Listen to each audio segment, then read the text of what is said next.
What's going on, guys? Crucible here, and today we're going to be going over the Jiren deck profile.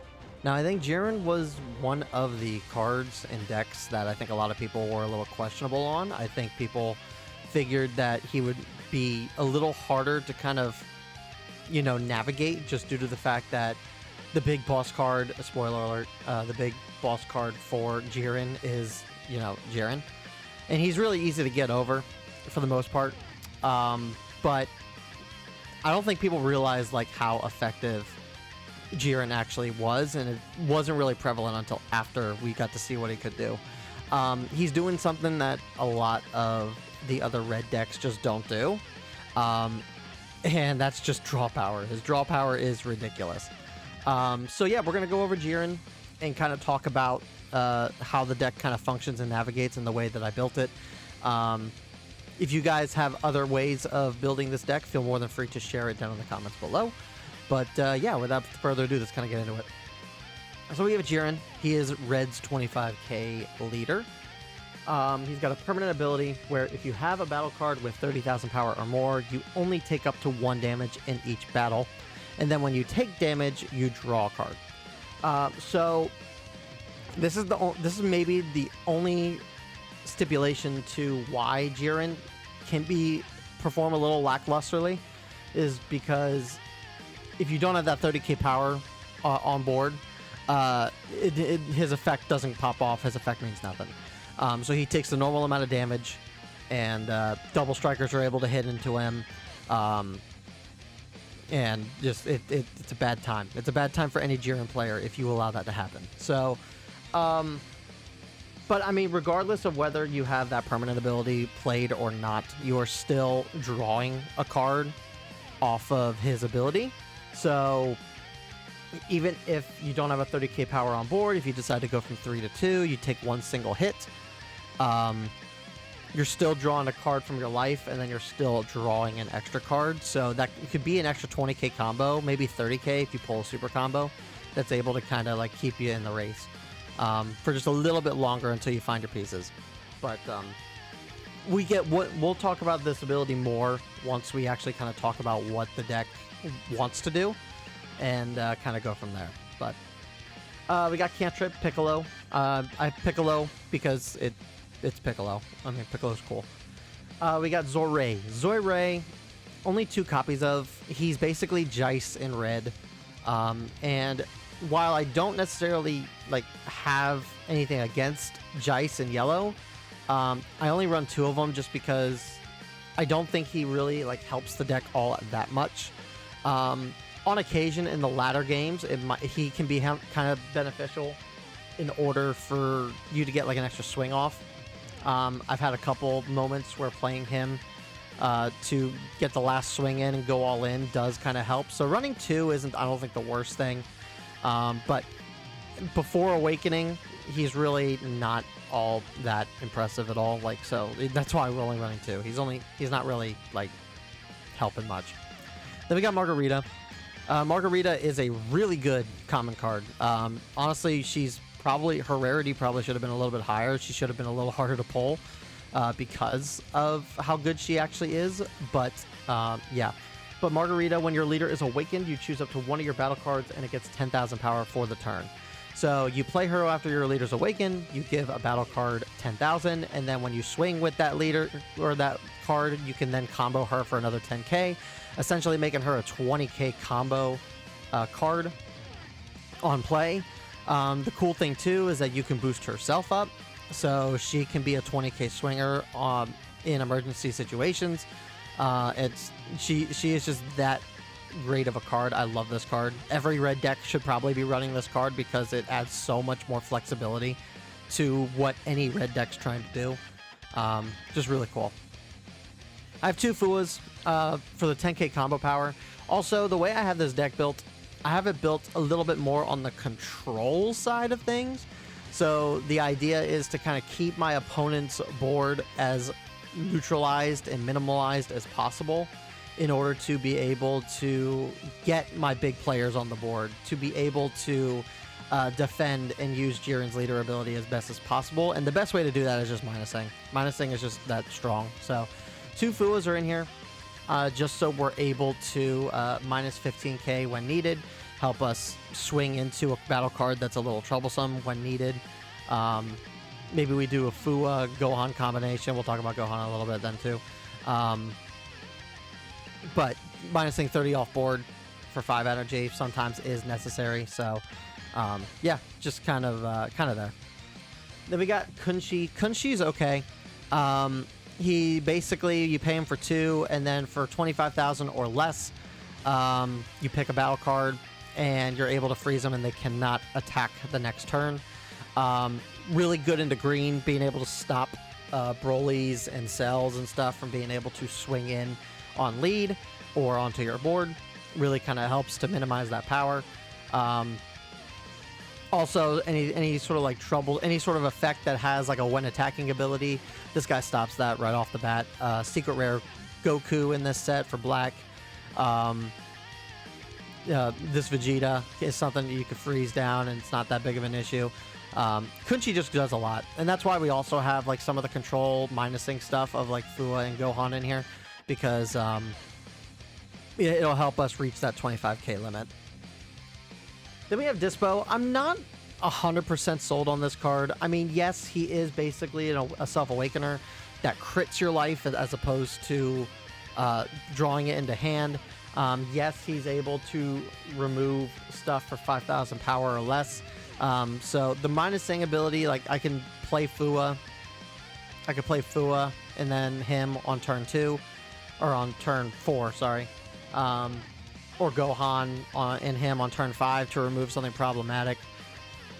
But I'm not really playing this guy for the most part. I might swap him out for other stuff, just because I don't think this Dispo is doing nearly enough to really warrant him being in the deck.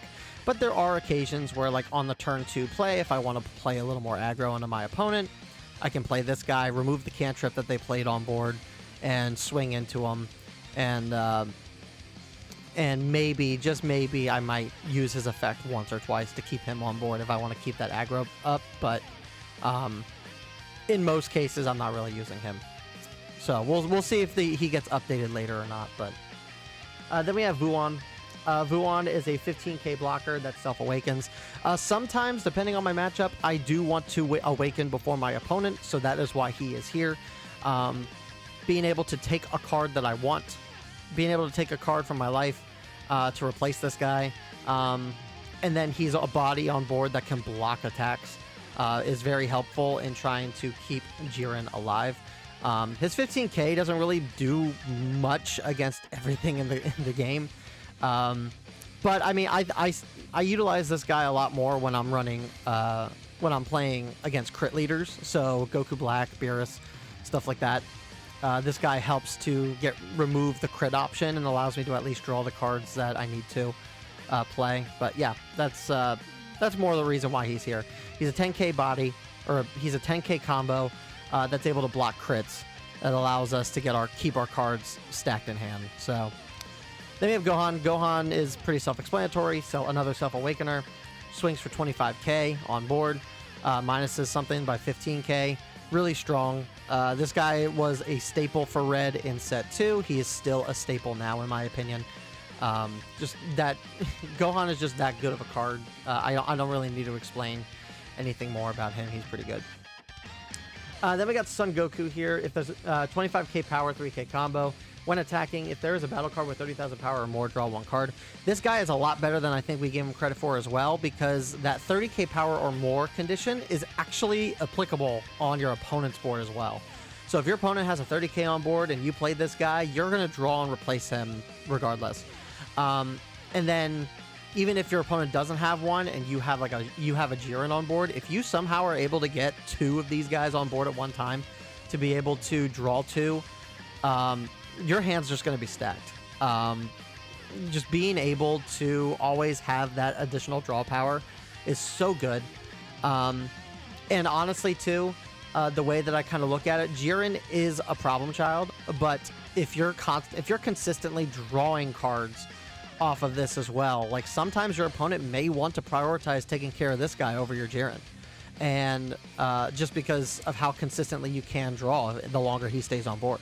So he's a good detractor from the Jiren. He facilitates building up a lot of draw power into your hand if you're able to play multiple. He can be played when your opponent has stuff on their board to get this effect off. Like, this card's just good. It's good. Then I have 2 of the Vegeta. Again, another card that I think a lot of people underestimated, but he's actually pretty solid. I especially like running this guy in the Beerus matchup, mainly because he cannot be removed off board by Beerus. It takes a lot for you to be able to do that, or for Beerus to be able to do that. He's 20k power, 3k cost. When attacking, discard 2 cards from hand, and until the end of your opponent's next turn, this card cannot be KO'd, and it gets 30,000 power. Then we'll activate main once per turn. Choose up to one of your opponent's battle cards with 25,000 power or less and KO it. Then KO this card. So if you activate that first ability, where he cannot be KO'd, he cannot be KO'd off his second ability. So he has staying power. He's able to remove a card off of your opponent's board, and he's swinging for 50k when you do activate his first ability, making this guy a really solid option in terms of your opponent being down to 1 life and you want to go in heavy on that last swing. This guy's able to do it. That's why we're running 2 on the off chance that we need to. You know, get around that last life on our opponent. And again, I like this guy. I like him in Beerus mainly due to the fact that Beerus would have to commit a lot of resources just to even bring him down low enough to swing into him, and even then he can't be KO'd. So it's a real show. He's kind of a showstopper for Beerus, since Beerus kind of plays a bit of a slower tempo deck anyway, in most cases. So this guy is just able to help keep the board clear. He's a consistent, 50k swinger if you feel like discarding the 2 cards. I will say that that Vegeta's ability is better when you are awakened, because at the very least you can get those cards back when you have Jiren on the board. But that said, playing against my buddy Alistair, and I was able to just single-handedly beat him as Beerus with this guy by just discarding 2 every turn and swinging 4 times into his Beerus to go for game. It was pretty funny, but yeah. So I think I have that match. I might share that match on the channel because it's kind of interesting, kind of funny. Anyway, then we got the promo Jiren, 3 cost, 25k power. He becomes a 30k card. He gains 5,000 power and becomes a 30k card on your opponent's turn, and then he's a self-awakener. Again, self-awakening when I need to self-awaken is nice to have. Plus, he facilitates the 30k or less that the Jiren leader needs. So on the off chance I don't have my 4-cost Jiren, I will at least have the ability to proc this ability to allow me to draw twice and only take 1 damage from a double striker or whatever the case. So yeah, pretty good card. All the promo cards for this set are actually really good, in my opinion. I think it's worth running. Then we have Kefla. We have Kefla. Self-explanatory. I'm not going to talk about her too much. But, I mean, she's a one of. I think she's worth running in every red deck just because you're running a lot of tournament of power stuff anyway. She's able to play the new Vegeta, which I think is really cool. So you can play her for 25k, play him, discard 2, make him 50k. There's some utility here. Can play a cantrip off her if you need to. Yeah, just a good card all around. Then we get to the nitty-gritty and the meat of this deck, which is the 4-cost Jiren. 4 cost, no combo, 30k power. He cannot be KO'd once per turn, and then activate battle opponent's turn once per turn. You take a damage, and then if he's in rest mode, you add the top card of your deck to your life. So the way this works, it's a very weird interaction, and it might be the reason why a lot of people kind of misplay Jiren. But the way that this kind of works is that the leader ability for Jiren, if you have a battle card with 30,000 power or more, you only take 1 damage for each battle. So by this guy just single-handedly being on board, right, and you activate his ability, you take 1 damage. which means you are taking a life from yourself by applying damage to yourself. And then you're replacing it with another card from the top of your deck. And then because you took a damage by taking damage yourself, you're drawing a card as well. Now, the interesting thing about this is that when your opponent is swinging into lead and you activate this ability, Jiren doesn't take damage after that. Because you forced yourself to take the damage, the battle will still continue, but Jiren will not take damage because he only takes 1 damage in each battle.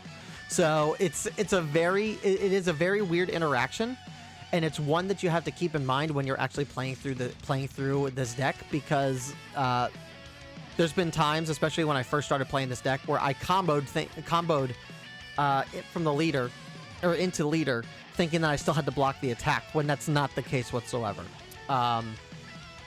So yeah, this card's very good. Unfortunately, this guy gets removed by blue very easily. He has no staying power against blue. But in every other deck, yellow is going to freeze him in most cases, in which case this guy doesn't necessarily need to be swinging on board. You kind of want him there for his ability anyway, so it's not that big of a deal. But this guy is a staple in this deck, and I would probably say that. And the other thing of this too is that if your opponent allows you to get 2 of these Jirens on board, it's game over, because it's so hard to get around 2 bodies on board that cannot be KO'd, that need to be KO'd more than once to remove them. And then the fact that you can just proc this ability multiple times, constantly fill your hand with cards, you can get 4 cards in hand per turn, is just ridiculous. So having 2 of this guy on board is like a death sentence for most decks. But blue is able to get around him really easily. So that's a thing. Tobo, I run a 3 of, because unfortunately this Tobo doesn't really do much. He's not as good. When KO effects, he draws 2 cards. KO effects are not like as great as they were in set 1. So it's not very often that your opponent is going to go after this card. I maybe had this happen to me 1 time in the entirety of set 3 being out. It's not great. His other ability, though, if you discard a card from hand when attacking, you can KO a 25k body on board, which is nice. That's a nice ability to have. But again, his second ability doesn't really do anything. Your opponent's just going to ignore this guy most times than not. Excuse me. But at least he's a 5k combo, and he's a 25k body. So I mean, that's something. 2 double strikers, again, for the control aspect, minusing something off board that may need to be removed. He's a double striker for 35k. He's a in case of emergency card, essentially. Then we got Coquettes. We got 4 them, super combo, nothing crazy. Then we get to the extras. We got It's Over. If you have a battle card with 30,000 power or more, choose all of your opponent's battle cards with 25k power or less and KO them. If you get Jiren on board, this card's not an issue. And this is very heavily matchup dependent. Against red, this could be very helpful. Against blue, can be kind of helpful. Green, you're probably not seeing much use in this card. Yellow, you're seeing this all the time. And black plays a bit more mid-range, so like you could probably get some use in black with this card as well. But again, you have unfortunately, because you need the 30k on board, and I don't like playing this Jiren early, you're probably not using this until after you're awakened. So again, we got a lot of self-awakeners to kind of get us there if we need to. Then Sphere's Destruction. This card's so good. 2 cost, activate main. Choose up to 1 of your opponent's battle cards with 25k power or less and KO it. Then if your opponent is at 4 or more life, then you deal a damage. I like this card against Broly. Being able to, at 4 life, get your Broly down to 4. And then you activate this ability, take him down to 3. He has to awaken down to 2, making Broly kind of a dead card in this format. I like running this card in crit leaders as well. Basically, kind of forcing your opponent to go down to 3 before they awaken, in order to be able to force them to get out of that crit state. Plus KOing something on board, I think is really cool. This card's just awesome. This is a very good card to have in any red deck, I think. At least a one of in every red deck, because you can always get some value out of this. But yeah, that's the Jiren deck, guys. Let me know what you guys think down below. I like Jiren. I do. The only thing is that blue is in a really good spot this set. So, unfortunately, the Jiren SR is not that hard to get around. But in every other matchup, Jiren can be a powerhouse, especially if you're able to get 2 Jirens on board. So, but yeah, that's my deck list. I hope you guys enjoyed. Subscribe if you want to see more deck profiles. We will be doing Bardock next week. So keep an eye out for that. Stay tuned for that. But with that said, thank you guys again. I will see you guys all in the next video. Peace.